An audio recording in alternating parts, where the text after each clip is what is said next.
I've played it, and after you see this trailer, I think you're going to want to as well. Welcome to Highguard.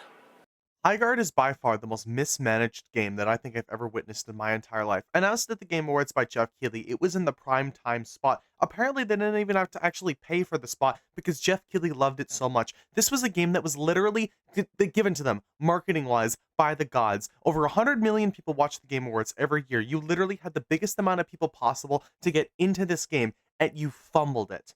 Not only did they fumble it through the marketing, they also fumbled it through the design of the game, they fumbled it through the look of the game, and even the genre that they chose. The Highguard developers, I feel bad for, okay? I feel bad that the 40 to 50 of them decided to make a hero shooter amalgamation of everything wrong with first-person shooters in our current day industry, coupled together with expensive, boring microtransactions, relying on free-to-play players, and relying on whales to purchase all of the battle passes and content in the game to keep them flowing.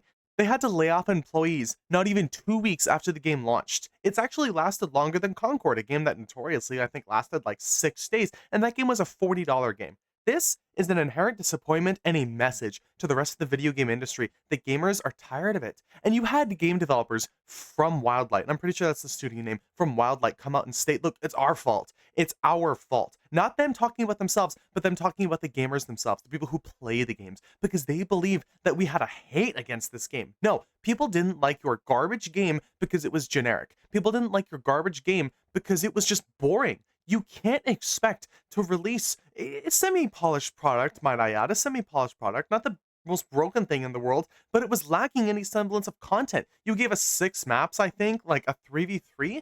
The maps were too big, there are too few guns, there are too few heroes, and you're trying to compete with like other games like Overwatch, which is having a very big boost as of late, and other games like Marvel Rivals, which has consistently kept up a solid player base. It's just, you came into this in the completely wrong way. Right? And I don't think they're ever going to be able to get out of it. I don't think this game is going to last till the end of the year. And I said this on my Twitter account. I don't believe that this thing is going to last past June. I would be amazed if it made it till the end of the year, but I want to see this succeed. I would prefer, honestly, for everyone's sake at least, especially the developers, for them to actually succeed. But for some of these people that work there, blaming the gamers because they put out a bad product, blaming the gamers because they put out some mediocre garbage is not the way to do it, guys. You can't blame the people who pay you. You aren't under a publisher. Jeff Keighley isn't going to pay you. We pay you. We pay the company because we think that the product is good, so we want to support you through microtransactions because we think the microtransactions look good, but they don't even look good. I would be surprised if they made even like $10,000, $100,000. I'm not surprised they had to lay people off because what were they expecting? They didn't even market the game up until release. They had a YouTube video, like at the day of. They released a literal deep dive of the game the second it launched. Like that, like whoever's the marketing person, and I imagine they probably had to cut costs so they didn't have a marketing person, but you don't even need a marketing degree to understand that is a bad idea. Why would you release the deep dive to the game at launch when everyone's just going to install and play it? It's not like it's a paid game. It's free to play. Everyone's just going to install it and figure it out for themselves. Why wouldn't you release deep dives into the game a week, a day, a month before the thing actually launched? Why did you wait until day of? Why didn't you market the game at all? Why didn't you tweet about it? Like, why was the only person marketing your game Jeff Keighley? Why did you expect that Jeff Keighley was going to be carrying the marketing for this? You had 97,000 players, which is a high peak. That is an extremely high peak. And you know what? For a game that has no like resources around it, for a game that is just relying on the Game Awards, that's not bad. But you didn't even like keep up with it because now it's like 1,500 players concurrently. Is that the player base you wanted? That's the player base you wanted to bring into like a competitive ranked shooter, like a hero shooter. Because let's be so honest here, this game is built for ranked play. It is built for ranked play. But the saddest part is it wasn't even in the game at launch. Ranked was not even in the game at launch. I don't even think it's still in the game. There's no ranked mode, even though the game just oozes competitiveness. It oozes a competitive feel, and yet it's not here. I played about 2 hours of Highguard, and what I got out of it was an okay experience, right? They look, your first few minutes is like gathering materials, upgrading your character. It's like, okay, this is the concept of like a battle royale. You land, find loot, and then you fight over a sword, the shield breaker. Okay, so this is capture the flag. You then transport it. Okay, this is an escort mission to the enemy base, right? Okay, so then you put the shield breaker in the base, and then it turns into like Rainbow Six Siege.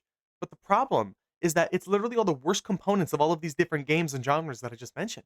It's just not that good. And just each hero has their own powers, each hero has their own abilities.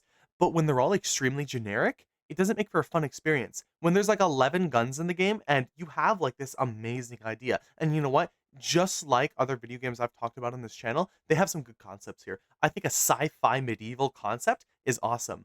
But why the fuck are there no like other weapons other than assault rifles and shotguns and sniper rifles? Like and pistols. Why don't you have some cool ass guns? Why like what were you doing? Who at the development team was like, "Yeah, we're going to make this medieval sci-fi game and it's an assault rifle and a shotgun." What? Like, what were you doing in the boardrooms when you guys were discussing the concepts for the guns and the armors and the characters? Why are they the most generic looking people imaginable? Why do you think you're getting called Concord 2.0? It's because you are Concord 2.0. It's because it oozes Concord. It does. And it's unfortunate. And that is exactly what is happening to all of these games that have the similar art style, to all of these games that look generic, that look like they're not worth playing. Horizon, the new Horizon Gathering Adventures game or whatever looks like a Concord game. People have been comparing Marathon, and I think Marathon's going to be successful personally, but people have been trying to compare Marathon to Concord and to Highguard, and it's just like just so disappointing that you had potential here because this game has potential. I think with the 5v5, and everyone seems to love the 5v5, that it has a lot of potential. I really do feel like they can definitely turn it around if they get everything right. But you're never going to have that same success you would have had if you just maybe released this game in beta or in like early access, right? And worked with a community to bring it up to a standard. And you didn't just release it without any marketing whatsoever. Like you literally, like if you released it Night of Game Awards, right? Look, big new game, play it right now. You would have had more success than if you showed it at the Game Awards and then like, oh yeah, we're not going to do any marketing whatsoever, not even tweeting. And tweeting is free. You can literally just get a developer to do that. You don't need to hire anybody, guys. Even a YouTube channel. You have a fucking YouTube channel and you decided not to upload any of the videos about your game to the channel until after the game came out. Because yeah, that makes sense. Because people are going to watch the videos about our game that's free to play instead of just installing it or even watching reviews on it or videos on it because that makes sense. Why wouldn't we show what the game is before it comes out? No, yeah, because it makes more sense because then they can just instead of watching our channel and get like viewing exposure, go to a channel that they prefer where they're just going to be shitting on the game because of their poor marketing and because of the poor like you see where I'm coming from, right? It's just mismanaged. And it's really disappointing because I feel like if they just had, which is really funny to say, a better head of the company, maybe a better marketing manager, this game could have been more successful. I also do feel like if they had better developers, because I'm going to be really honest here, I don't think anyone does their job pretty well at that company. I don't think they like deserve massive success. The game is extremely generic. The game, and I've said this, the game is extremely like just everything smashed together. There's nothing innovative here. Like I'm not going to say that you jamming several different components of other games into one as innovative, okay? That's not how that works. You can't just jam 5 different game modes into one and say, "Oh my god, this is innovative," on too big of a map with too few heroes with blasphemy, like just so stupid enough 3v3. Like the 5v5 for a lot of people made it a lot better. Why wasn't that at launch? Like if you released it in a beta, maybe we would have figured that out instead of you releasing it full of content. And you know what? I can understand as well how quickly they were to fix the situation, right? They were like 2 days in and they're like, "We hear you, 5v5 mode is out." That's amazing. That's cool. Like 10,000 people out of the 97,000 people were still playing it. I gave up on it after the first day. I put in a few hours and I was gone. It's like, I'm not playing this shit. I have no reason to.